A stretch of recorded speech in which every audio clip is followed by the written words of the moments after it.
മാന്യ പ്രേക്ഷകർക്ക് ഇലഞ്ഞൂർ ബ്ലോഗിൻ്റെ പുതിയൊരു വീഡിയോയിലേക്ക് ഹാർദവമായ സ്വാഗതം. പ്രിയപ്പെട്ടവരെ, ഇന്ന് നമ്മൾ ഒരൗഷധ സസ്യത്തെ പറ്റിയാണ് ചർച്ച ചെയ്യുന്നത്. കാരണം ഈ പ്രകൃതിയിൽ ജീവജാലങ്ങൾക്കുണ്ടാകുന്ന എല്ലാ രോഗങ്ങൾക്കും പച്ചമരുന്നുകളും സൃഷ്ടികർത്താവ് ഇവിടെ സൃഷ്ടിച്ചിട്ടുണ്ട്.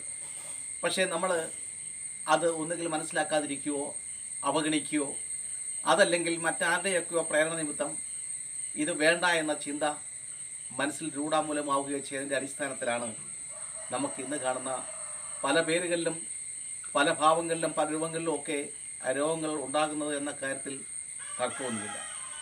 ഇപ്പോഴെൻ്റെ കയ്യിലിരിക്കുന്നത് കീഴാർ നെല്ലി എന്ന പേരിൽ അറിയപ്പെടുന്ന പച്ചമരുന്നാണ്. നമുക്കൊക്കെ വളരെയധികം സുപരിചിതമായ ഒരു പച്ചമരുന്നാണ് കീഴാർ നെല്ലി. എന്നാൽ ഇതിൻ്റെ ഉപയോഗങ്ങളൊക്കെ നമുക്കറിയാമെങ്കിലും ഇത് പരീക്ഷിക്കാനോ ഇത് ഉപയോഗിക്കാനോ നമ്മൾ പലരും കൂട്ടാക്കുന്നില്ല എന്നുള്ളതാണ് സത്യം. എന്നാൽ പ്രകൃതിയുടെ വരദാനമായ ഈ കീഴാർ നെല്ലി ഒട്ടനവധി രോഗങ്ങൾക്ക് ഫലപ്രദമായി ചികിത്സിച്ച് ഭേദമാക്കാൻ കഴിയുന്നതിലൂടെ നമ്മുടെ സമയവും സമ്പത്തും ലാഭിക്കാൻ നമുക്ക് കഴിയുന്നു. ഒപ്പം നമുക്കറിയാം, ഈ ഭൂമിയിൽ നിന്നും ലഭിക്കുന്ന പച്ചമരുന്നുകൾ ഉപയോഗിച്ച് നമുക്കുണ്ടാകുന്ന അല്ലെങ്കിൽ നമ്മളുടെ വളർത്തുമൃഗങ്ങൾക്ക് ഉണ്ടാകുന്ന ഏതെങ്കിലും രോഗങ്ങൾ മാറിക്കിട്ടിയാൽ പിന്നെ ആ രോഗങ്ങൾ നമുക്ക് വരികയില്ല എന്നുള്ളതാണ്. പൂർണ്ണമായിട്ടും ഫലപ്രാപ്തിയിലെത്തിക്കാൻ പറ്റുന്നതാണ് പച്ചമരുന്നുകൾ എന്ന് പറഞ്ഞാൽ. അപ്പോൾ പച്ചമരുന്നിനെ പറ്റിയും നമ്മളും നമ്മുടെ തലമുറയും അറിഞ്ഞിരിക്കേണ്ടത് അത്യാവശ്യമാണ്.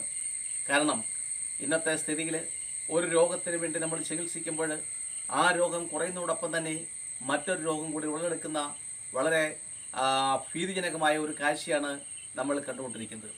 രോഗങ്ങൾക്ക് ചികിത്സ അനിവാര്യമാണെങ്കിലും ഇന്നത്തെ സാഹചര്യത്തിൽ ചികിത്സാ രംഗങ്ങളെല്ലാം തന്നെ കച്ചവട കണ്ണുകളോടുകൂടി പ്രവർത്തിച്ചു വരികയാണ്. ശതകോടീശ്വരനാവാൻ വേണ്ടിയുള്ള നേട്ടോട്ടത്തിൽ മനുഷ്യബന്ധങ്ങൾക്കും സ്നേഹങ്ങൾക്കും ഒക്കെ ആരും ഒരു വിലയും കൊടുക്കുന്നില്ല. ആത്മീയതയുടെ പേരിൽ നടക്കുന്നത് പോലും കച്ചവട കണ്ണുകൾ കൊണ്ടുള്ളതാണ്. ഹൃദയം ശുദ്ധമാക്കി, മനസ്സ് ശുദ്ധമാക്കി, ശരീരം ശുദ്ധമാക്കിയെങ്കിൽ മാത്രമേ ആത്മീയത ഒരാൾക്കുണ്ടാവുകയുള്ളൂ.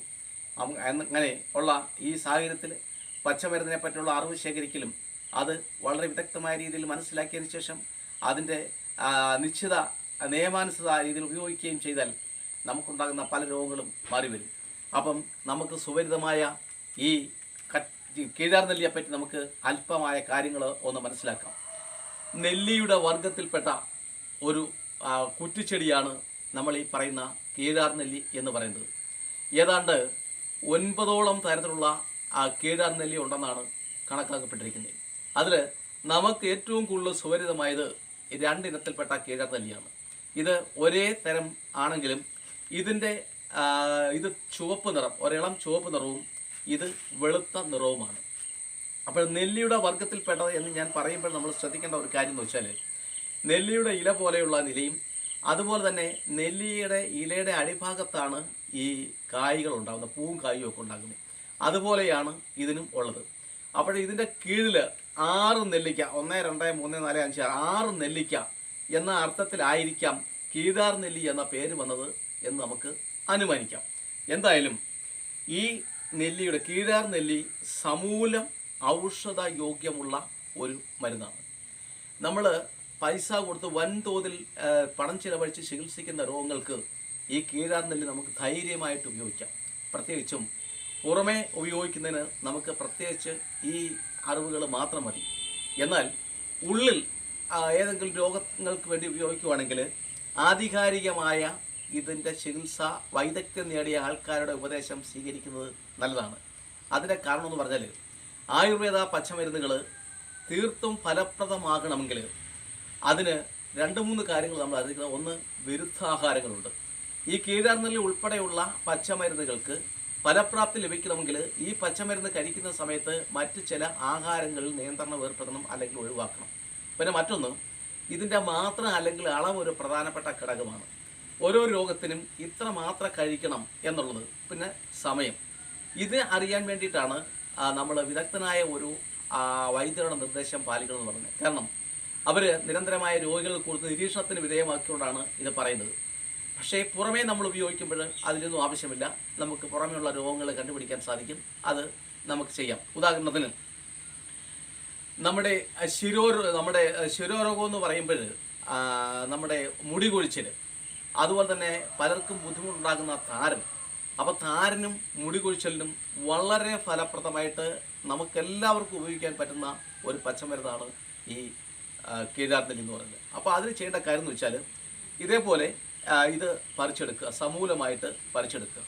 സമൂലമായിട്ട് പറിച്ചെടുത്തതിന് ശേഷം ഇത് കൊച്ചു കഷ്ണങ്ങളായിട്ട് നമ്മൾ അരിഞ്ഞെടുക്കുക. അത് ഒരു കത്തുവാൾ, കൊടുവാളോ വല്ലതും വെട്ടുവാളോ വല്ലതും വെച്ച് ഇങ്ങനെ കൊച്ചയായിട്ടാക്കി എടുത്താൽ മതി. അതിനുശേഷം ഇത് നമ്മൾ നല്ല ഭംഗിയായിട്ട് ചതച്ചെടുത്ത് ശരിക്കും ചതച്ചെടുത്ത് ഇത് വെള്ളത്തിൽ പിഴിഞ്ഞെടുക്കുന്നുണ്ടെങ്കിൽ ഇതിൻ്റെ സത്ത വെള്ളത്തിലേക്ക് താളി മുടി കഴുകാൻ താളി പോലെ ആക്കിയെടുക്കുക. ഇതുകൊണ്ട് നമ്മൾ സ്ഥിരമായിട്ട് മുടി കഴുകാമെങ്കിൽ കുറഞ്ഞത് ഒരു 10-20 ദിവസമെങ്കിലും ചെയ്യണം. അപ്പം അങ്ങനെ ചെയ്യാമെങ്കിൽ ഈ താരനും പോവും, മുടി കൊഴിച്ചിലും പോയി സമർത്ഥമായി മുടി വളരുകയും ചെയ്യും. അതിനുള്ള അത്ഭുതകരമായ ശക്തി ഈ കീഴാർനെല്ലിക്കുണ്ട് എന്ന കാര്യം നമ്മൾ മറക്കരുത്. പിന്നെ മറ്റൊരു കാര്യം, ഇപ്പം 20 ദിവസവും 30 ദിവസമൊക്കെ നമുക്ക് ഇതേപോലുള്ള കീഴാർനെല്ലി പറിച്ചെടുക്കാനും ഒക്കെ ഇന്നത്തെ സാഹചര്യത്തിൽ പ്രയാസമുണ്ട്. അപ്പം കാരണം ഇത് പോകാനും പറയും. അപ്പോൾ ഇതുണ്ടാകുന്ന സ്ഥലം എന്ന് പറയുമ്പോൾ നല്ല നീർവാഴ്ചയും മണ്ണ് ഇളകി കിടക്കുന്ന നല്ല മണ്ണിളക്കവും നീർവാഴ്ചയുമുള്ള സ്ഥലങ്ങളിൽ മാത്രമേ ഈ കീഴാർനെല്ലി ഉണ്ടാകുള്ളൂ, പിടിച്ച് വളർത്തും. അപ്പോൾ അതിന് നമുക്ക് ചെയ്യാവുന്ന കാര്യം എന്ന് വെച്ചാൽ കീഴാർനെല്ലി എണ്ണ കാച്ചാം.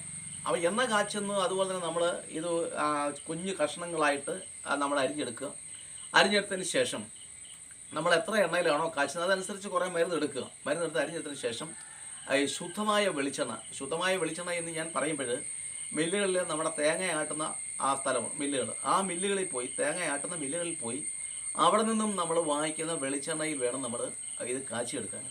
അപ്പോൾ ഇതിനോടൊപ്പം നമുക്ക് വേണമെങ്കിൽ ചെമ്പരത്തിപ്പൂവ്, പിന്നെ അതുപോലെ തന്നെ കേശകാന്തി, അങ്ങനെയൊക്കെയുള്ള മരുന്നുകളൂടെ ചേർക്കാം. അല്ലെങ്കിൽ ഇത് മാത്രമായാലും മതി. അത് നമ്മൾ എന്ത് ചെയ്യണം, തലയിൽ നല്ല ഭംഗിയായിട്ട് തേച്ച് പിടിപ്പിക്കണം. തലയിൽ തേച്ച് പിടിപ്പിച്ച് മിനിമം 2 മണിക്കൂറെങ്കിലും തലയിൽ ഇട്ടതിന് ശേഷം മാത്രമേ കഴുകിക്കളയൂ. അങ്ങനെ ചെയ്യാമെങ്കിലും നമുക്ക് ഫലപ്രദമായ രീതിയിൽ ഈ താരനും മുടി കൊഴിച്ചിലും ഒക്കെ മാറി മുടിക്ക് നല്ല കറുപ്പ് നിറവും സമർത്ഥമായി മുടി വളരുകയും ചെയ്യും. അപ്പം അത് നമുക്ക് ചെയ്യാൻ പറ്റുന്നതാണ്. പിന്നെ മറ്റൊരു കാര്യം എന്നുള്ളത്, ഇത് ഈ കരൾ രോഗങ്ങൾക്ക് നമുക്കറിയാം, നമ്മൾ കഴിക്കുന്ന ഭക്ഷണത്തിൽ നിന്നും വിഷാംശങ്ങളെ വലിച്ചെടുക്കുക നമ്മുടെ കരളാണ്. അപ്പോൾ അതുകൊണ്ട് തന്നെ കരളിന് രോഗങ്ങൾ കൂടുതലുണ്ടാകും. കരൾ വീക്കം ഇന്ന് സർവ്വസാധാരണയായി കണ്ടുവരുന്ന ഒരു രോഗമാണ് കരൾ വീക്കം. കരളിനുണ്ടാകുന്ന രോഗങ്ങൾക്ക്, അതുപോലെ തന്നെ മഞ്ഞപ്പിത്തമൊക്കെ കരളിനാണ് അതിന് കാരണം. അപ്പോൾ കരൾ രോഗങ്ങൾക്കും മഞ്ഞപ്പിത്തത്തിനും ഏറ്റവും ഫലപ്രദമായ ഒരു മരുന്നാണ് ഈ കീഴാർനെല്ലി. അപ്പോൾ അതിന് നമ്മൾ ചെയ്യണമെന്ന് വെച്ചാൽ ഈ കീഴാർനെല്ലി സമൂലമായിട്ട് എടുത്ത് കൊച്ചു കഷ്ണങ്ങളാക്കി അരച്ച് അത് ഈ കരിക്കിൻ വെള്ളത്തിൽ നമുക്ക് കലർത്തി കുടിക്കാം. അതല്ലെങ്കിൽ ഈ പശുവിൻ പാൽ എന്ന് പറയുമ്പോഴേ കറക്കുന്ന പശുവിൻ പാൽ പറക്കുമ്പോഴൊരു ചെറിയ ചൂടുണ്ട്. ആ ചൂട് ആറുന്നതിന് മുമ്പ്, അതായത് കറന്ന് ഒരുപാട് താമസിക്കണം, കറന്ന ഉടനെ തന്നെ ഉള്ള ആ പാലിനകത്ത് കലക്കി 1 സ്പൂൺ കുഴമ്പ് അതിനകത്ത് കലക്കി നമുക്ക് കുടിക്കാമെങ്കിൽ ഈ രോഗങ്ങളൊക്കെ നമുക്ക് മാറാൻ സാധിക്കും.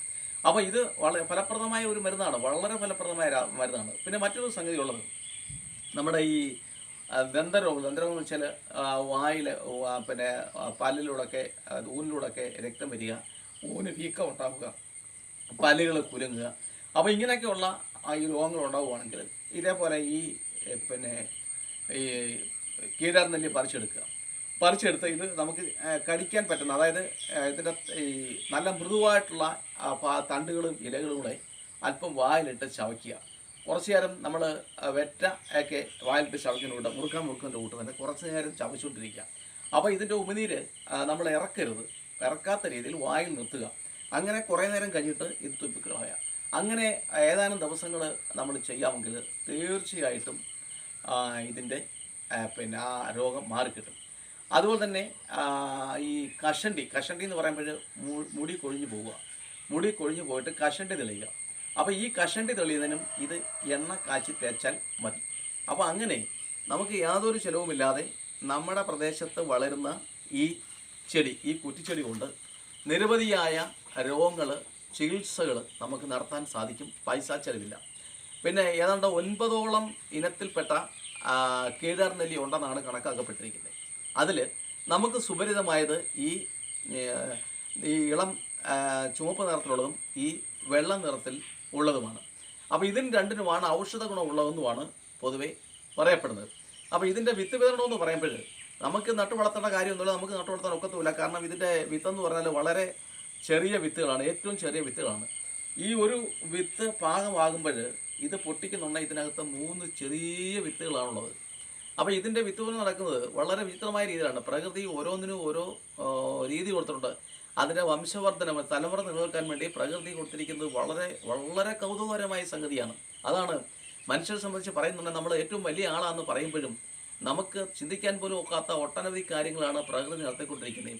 അപ്പോൾ ഈ സന്ദർഭത്തിൽ എനിക്കൊരു കവിതയാണ് ഓർമ്മ വരുന്നത്. അനന്തം അജ്ഞാതം അവർണ്ണനീയം ഈ ലോകഗോളം തിരിയുന്ന മാർഗം അതിലെങ്ങാണ്ട് ഒരിടത്തിരുന്ന് നോക്കുന്ന മർത്യൻ കഥ എന്ത് കണ്ടു എന്ന് പറയുന്നത്. അപ്പോൾ ഇതിൻ്റെ വിത്ത് വിതരണമെന്ന് പറയുമ്പോൾ ഇതിൻ്റെ വിത്തുകൾ തറയിൽ പൊഴിഞ്ഞ് വീഴുമ്പോൾ ഉറുമ്പ് ഇത് ശേഖരിച്ച് ഇത് ആ ഉറുമ്പിൻ്റെ കൂടുകളിൽ കൊണ്ടുപോയി വയ്ക്കും. അപ്പോൾ എനിക്ക് തോന്നുന്നത് ഉണക്ക സമയങ്ങളിൽ ഇത് ചെയ്യുന്നത്, അതായത് ഇത് കുറ്റിച്ചെടിയാണ്, പെട്ടെന്ന് ഇത് ഹ്രസ്വകാല ചെടിയാണ്. ഇത് പൂവും കായും ഒക്കെ ഉണ്ടായതിന് ശേഷം ഉണക്കിൻ്റെ ആരംഭത്തോടുകൂടി ഇത് നശിച്ചു പോകും. ഈ സമയങ്ങളിലാണ് ഉറുമ്പ് ഈ അരികൾ ശേഖരിക്കുന്നത്. ഇതിൻ്റെ അരികൾ ശേഖരിച്ച് അതിൽ കൂട്ടിക്കൊണ്ടുപോകും. അപ്പോൾ ആ സമയത്ത് ഒരു പക്ഷേ ഈ അതിൽ നിന്നും കിട്ടുന്ന ഔഷധത്തിൻ്റെ ഗുണമോ അല്ലെങ്കിൽ മറ്റെന്തെങ്കിലുമോ ആ ഉറുമ്പിൻ്റെ ജീവിതത്തിന് അത്യാവശ്യമായിരിക്കും. അത് ആ പ്രകൃതി അങ്ങനെ കൊടുത്തത്. മഴയുടെ ആരംഭത്തോടു കൂടി എന്തു ചെയ്യും, ഈ ഉറുമ്പിൻ്റെ കൂട്ടിൽ നിന്നും ഈ ഇതിൻ്റെ അരി മൊത്തവും ഉറുമ്പ് കൊണ്ടത് പുറത്ത് കളയും. അങ്ങനെയാണ് നമ്മുടെ പറമ്പുകളിലൊക്കെ ഇത് ധാരാളമായിട്ട് കൃഷി. നമുക്ക് കൃഷി ചെയ്യാൻ പറ്റുന്നില്ല, ധാരാളമായിട്ട് കൃഷി. അപ്പം പ്രകൃതി തൻ്റെ സൃഷ്ടികൾക്ക് വേണ്ടി എന്തെല്ലാം കാര്യങ്ങളാണ് ചെയ്യുന്നത്. ഇതൊന്നും അറിയാതെ, ഇതൊന്നും മനസ്സിലാക്കാതെ, ഒരുപക്ഷെ അറിഞ്ഞാലും മനസ്സിലാക്കുകയും അവഗണിക്കുകയും ചെയ്ത് നമ്മുടെ ധനവും ആരോഗ്യവും ക്ഷയിപ്പിക്കുന്ന നമ്മളെ എന്താണ് പറയുക? അപ്പം പ്രിയപ്പെട്ടവരെ, ഇത്തരത്തിലുള്ള അറിവുകൾ ശേഖരിക്കാനും ഇത് നമുക്ക് അറിവില്ലാത്തവർക്ക് പങ്കുവെച്ചു കൊടുക്കാനും നമ്മൾ നമ്മുടെ ജോലിയായിട്ട്, നമ്മുടെ ഒരു കടമയായിട്ട് ഏറ്റെടുക്കണമെന്നാണ് എനിക്ക് പറയാനുള്ളത്. കാരണം ഈ പ്രകൃതിയിൽ നിന്നും മാറി നമുക്ക് ജീവിക്കാൻ പറ്റത്തേയില്ല. നമുക്ക് എത്ര തന്നെ നമ്മുടെ ശാസ്ത്രം മുന്നോട്ട് പോയാലും പ്രകൃതിയുമായി ബന്ധമില്ലാതെ നമുക്ക് നിലനിൽപ്പ് സാധ്യമല്ല. കാരണം സന്തോഷവും സമാധാനവും നമുക്ക് ലഭിക്കണമെങ്കിൽ നമ്മുടെ ആരോഗ്യം സമ്പുഷ്ടമാകണം. ആരോഗ്യമാണ് സർവ്വനലപ്രധാനമെന്ന കാര്യം നമ്മൾ മറക്കരുത്. അപ്പോൾ ഇത്തരത്തിലുള്ള അറിവുകൾ ശേഖരിക്കാനും പങ്കുവയ്ക്കാനും പ്രിയപ്പെട്ടവരെ നിങ്ങൾക്ക് ഇഷ്ടമെങ്കിൽ ഞങ്ങളുടെ യൂട്യൂബ് ചാനൽ ആദ്യമായിട്ട് നിങ്ങൾ കാണുന്നെങ്കിൽ ദയവായി ലൈക്ക് ചെയ്യുക, സബ്സ്ക്രൈബ് ചെയ്യുക, ഷെയർ ചെയ്യുക. അതുപോലെ നാളിതുവരെ പൂർണ്ണമായ പിന്തുണയും സഹകരണങ്ങൾ നൽകിക്കൊണ്ടിരിക്കുന്ന എല്ലാവർക്കും കൃത്യമായ അഭിനന്ദനം അറിയിക്കുന്നു. എല്ലാവർക്കും നന്ദി, നമസ്കാരം.